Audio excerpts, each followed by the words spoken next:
Very very good morning all of you.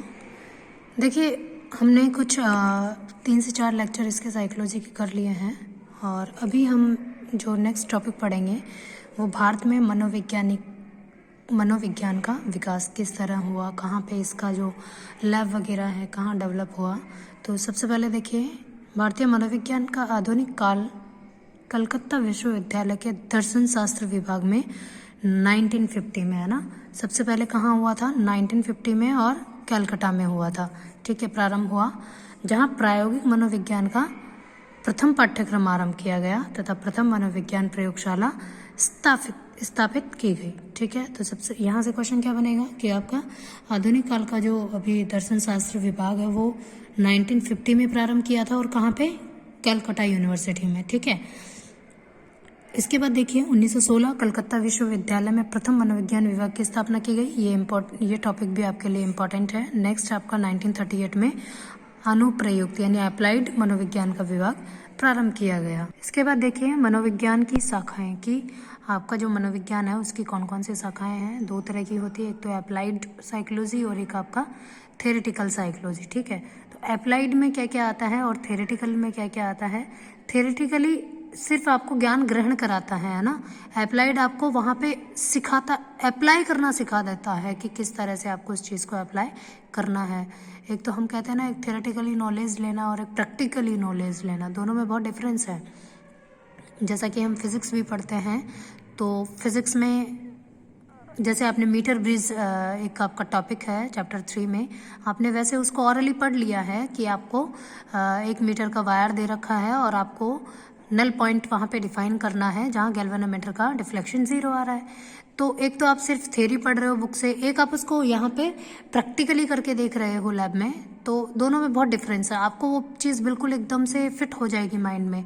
और theoretically में सिर्फ आप उसको ग्रहण कर पा रहे हो ना अपनी लाइफ में, उसको एप्लीकेबल नहीं कर पा रहे हो, अप्लाई नहीं कर पा रहे हो। हम क्या करते हैं, मीटर ब्रिज के through unknown resistance find out करते हैं। अब आपने पढ़ तो लिया है कि अननोन रेजिस्टेंस फाइंड आउट करते हैं, बट कैसे करते हैं वो आप प्रैक्टिकल करोगे तो ही आपको पता लगेगा। हाँ, आपका प्रोसीजर भी आता होगा लेकिन फिर भी आपने अपने हाथ से करके नहीं देखा है तो भी आपको कहीं ना कहीं डाउट रहेगा कि पता नहीं आता है कि नहीं आता है, क्या नहीं है। ठीक है, इसी तरीके से यहाँ पे सिद्धांतिक और अनुप्रयुक्त, अप्लाइड और थेरेटिकली आपकी 2 साइकोलॉजी शाखाएं हैं। तो दोनों के देख लीजिए कौन कौन से टाइप हैं। सामान्य मनोविज्ञान है, असामान्य मनोविज्ञान है, सामाजिक है, प्रायोगिक, दैहिक, परा मनोवैज्ञानिक, विकासात्मक मनोवैज्ञानिक और बाल मनोवैज्ञानिक। बाल मनोवैज्ञानिक किसमें आता है? थेरेटिकल या प्योर साइकोलॉजी में आता है, जबकि शिक्षा मनोविज्ञान अप्लाइड में आता है। ठीक है ना, शिक्षार्थी के व्यवहार का अध्ययन जहाँ हम करते हैं वहाँ शिक्षा मनोविज्ञान अप्लाइड साइकोलॉजी में आता है।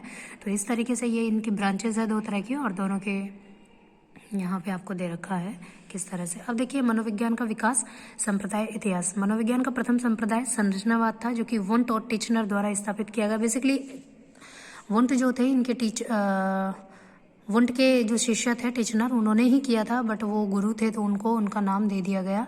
बाकी आप पढ़ेंगे तो आपको टिचनर का नाम ही मिलेगा संरचनावाद में।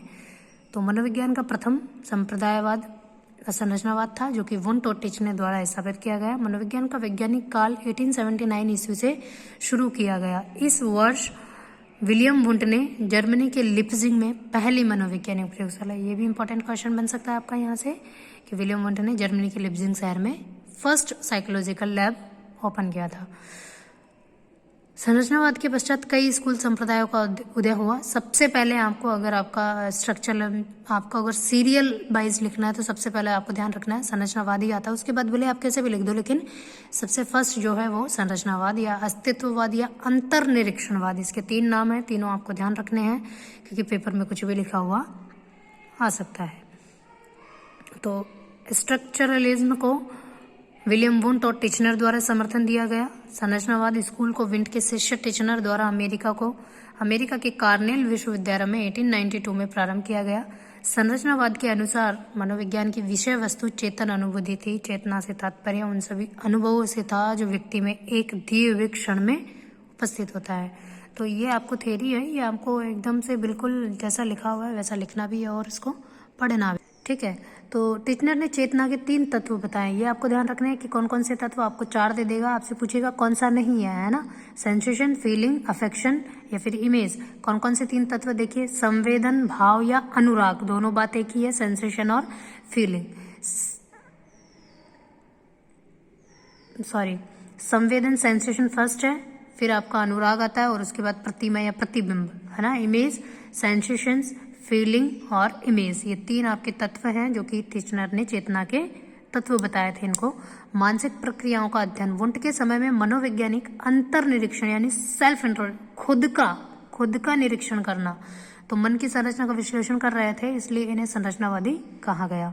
अंतर्निरीक्षण एक विधि के रूप में मनोविज्ञान को संतुष्ट नहीं कर सका, इसे कम वैज्ञानिकों द्वारा पाया गया, मतलब बहुत कम इससे सेटिस्फाई हुए, क्योंकि अंतर्निरीक्षण विवरणों का सत्यापन बाह्य प्रेरकों द्वारा संभव नहीं हो सका ना।